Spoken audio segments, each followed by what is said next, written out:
Je vais vous poser une question indiscrète. Oui. Vous avez des problèmes de jalousie ou des problèmes dans la vie? Vous avez rencontré des problèmes de trahison aussi? Bah, moi, je Pas- dis, hein. je dis ça parce que ça transparaît un peu dans Kabamba. Non, mais je dis. Mais là, c'est une mère et sa fille. Oui, oui, c'est parce terrible. qu'en fait, je trouve que nos mamans vieillissent vachement bien. Elles sont belles Ah oui. à 50 ans, 60 ans. Donc, c'est pour moi un moyen de leur rendre hommage en disant que on a de la chance d'avoir des African women N'est-ce pas? beautiful. Voilà. Mais alors, par rapport à votre programme ici à Kinshasa, qu'est-ce qu'il reste à faire? Bah, la rencontre avec des financiers. Mhm. Donc, j'ai déjà rencontré pas mal. Hmm. Donc, je dois faire une soirée et les rencontrer tous et leur parler de la production du film, comment ça va se passer et tout ça, pour ceux qui veulent investir dans le film. Mhm. Donc, je suis assez contente. Les gens m'ont trouvé que j'étais dingue en disant oui, mais on dit que l'Afrique est pauvre, tu vas faire quoi là-bas? J'ai dit non, l'Afrique n'est pas pauvre. Je sais qu'au Congo, il y a des hommes riches qui ont de l'argent, mais ils savent pas quoi en faire. Et moi, je vais les intéresser à investir dans le cinéma. N'est-ce pas? Voilà. Est-ce que c'est pas par là que viendra l'avenir du cinéma africain, du cinéma congolais surtout? Ça passe par ce financement, c'est ce capitaux frais qui viennent plutôt des privés, parce que il faut le dire, les pouvoirs publics ne regardent pas trop dans cette direction-là. Oui, mais je pense que à partir du moment où on intéresse des capitaux privés, ces capitaux privés aussi essayent d'être certains que ce film va plaire, que ce film aura une clientèle, aura un public.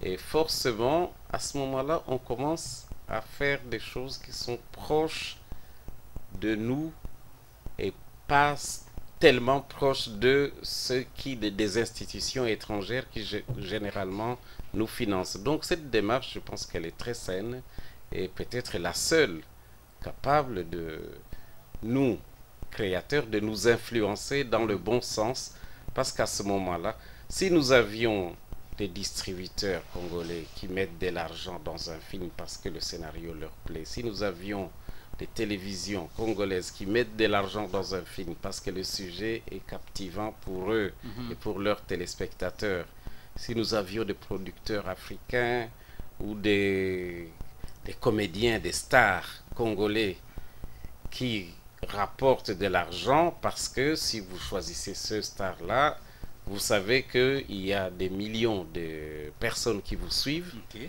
Je pense que forcément, nous créerions dans le sens, dans le bon sens, dans le sens d'un cinéma populaire.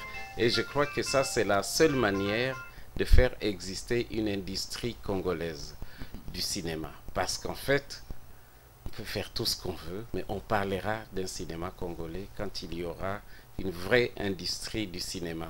Et donc, je pense qu'il faut commencer par intéresser les premières personnes concernées, c'est-à-dire les Congolais. Et c'est ce que font tout le monde. Un Français, il a d'abord ses capitaux en France.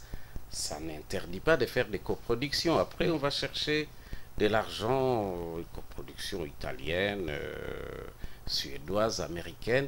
Mais d'abord, quand vous faites votre montage financier, c'est d'abord de chez vous que doit venir l'intérêt.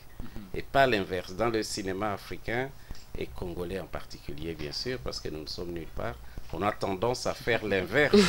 Et donc, on a 97% de capitaux qui viennent d'Europe voilà. et 3% qui viennent du pays. Quand il y en a.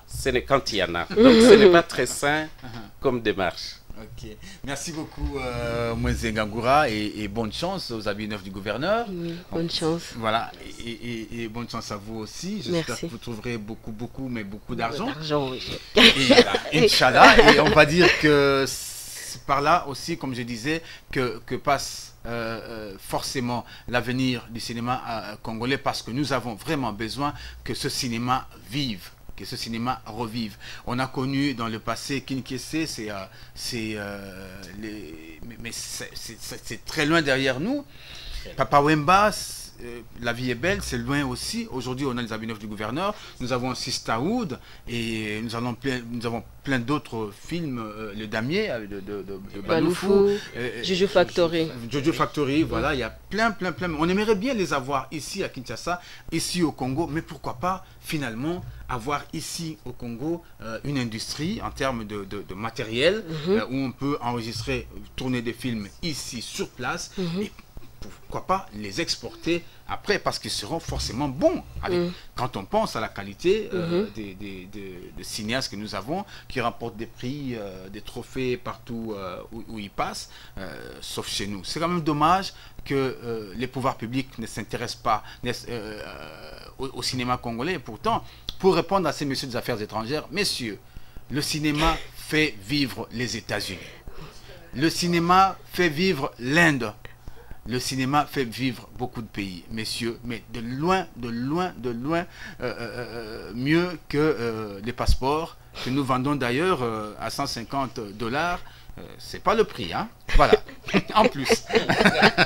C'est pas le vrai prix, en plus. Voilà, nous allons donc nous séparer là, sous cette note d'espoir, parce que nous avions demandé quel avenir. L'avenir, nous l'avons, parce que nous avons des hommes pour ça, nous avons des femmes pour ça, et des jeunes femmes, des grands hommes, et voilà, donc on se dit qu'il y a quand même quelque part une lueur d'espoir, et nous devions tous nous accrocher à cette lumière pour que demain, nous ayons ici, au Congo, un cinéma qui soit florissant, que nous puissions exporter. Je redis toujours ce mot.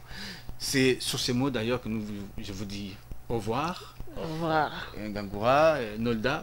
Nous allons sûrement nous retrouver très prochainement, mais j'aimerais bien quand même avant de partir cet autre extrait de Kabamba, de Nolda Massamba Dimonekene.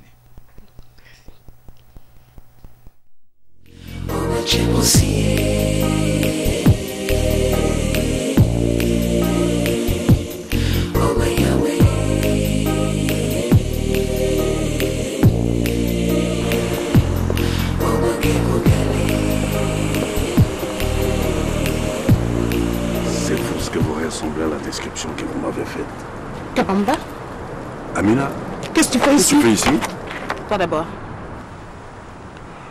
J'avais rendez-vous avec une jolie demoiselle que j'ai rencontrée sur le net. Que tu as rencontré sur le net? Tu sais qui tu as rencontré sur le net? Ta fille que tu as lâchement abandonnée, salaud! Je te croyais mort, tu es vivant. Elle s'appelle Sandra, notre fille s'appelle Sandra. Tu m'as laissé dans la merde.